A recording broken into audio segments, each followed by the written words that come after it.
on veut multiplier un nombre par 0,1 ou 0,01 ou encore 0,001 et ainsi de suite. Donc, on va multiplier 36 par 0,1. Ça veut donc dire que on va décaler le chiffre des unités, qui est ici, c'est 6, on va le décaler dans les dixièmes. 0,1, c'est 1 dixième. Donc, on va décaler le 6 dans les dixièmes. Donc, le 6 va donc arriver dans les dixièmes. 6 est dans les dixièmes. Le 3, donc, qui va rester devant, va être lui maintenant dans les unités. Unités, dixième, centième, millième. Donc, du coup, entre le 3 et le 6, entre les unités et les dixièmes, il y a la virgule. Donc, 36 fois 0,1, ça fait 3,6. Même chose pour deuxième exemple, 451,8 fois 1 centième, 0,01 c'est donc 1 centième. On va donc décaler le chiffre des unités, le 1, dans les centièmes. Donc le 1 va arriver dans les centièmes. Du coup, avant, on va avoir les dixièmes, les unités. Donc du coup, le 5 est dans les dixièmes, le 4 dans les unités, et le 8 dans les millièmes. Entre les unités et les dixièmes, il y a la virgule. Donc 451,8 fois 1 centième, c'est 4,518.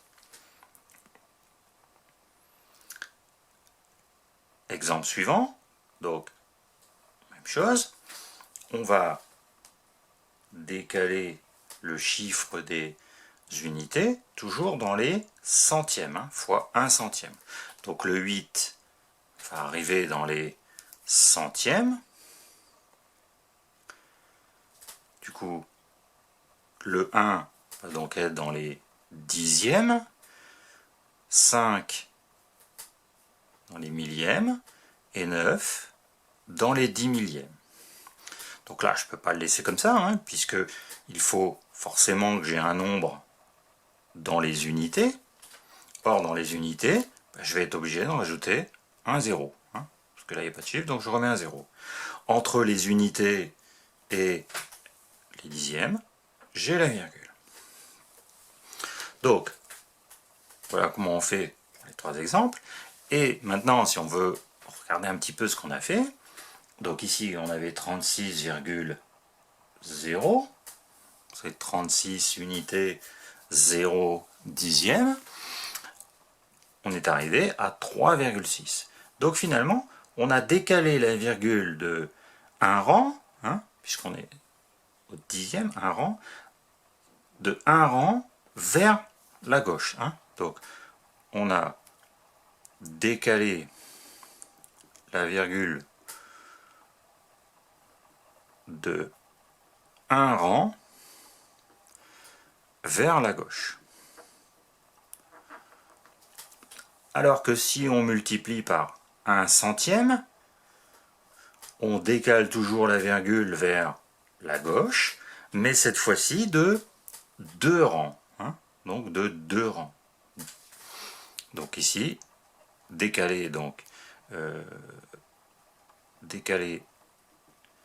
de 2 rangs vers la gauche. Même chose pour le dernier, on a décalé de 2 rangs vers la gauche et on a comblé un espace libre, qui était ici les unités, par un 0.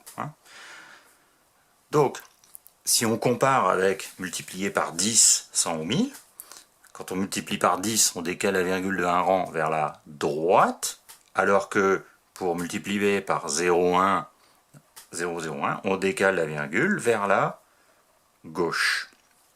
Alors, on peut peut-être essayer de voir, c'est qu'ici, les zéros sont à gauche du 1, d'accord? Alors que si on fait 7,56 fois 10. Donc cette fois-ci, on a les zéros qui sont à droite. Du coup, là, on décalera la virgule à droite de 1 rang. Hein, donc ça ferait 75,6. Voilà. Hein, pour faire une petite comparaison entre multiplier par 10 ou multiplier par 0,1, on peut avoir ce petit moyen mnémotechnique qui va nous permettre de ne pas confondre le sens dans lequel on doit décaler notre virgule.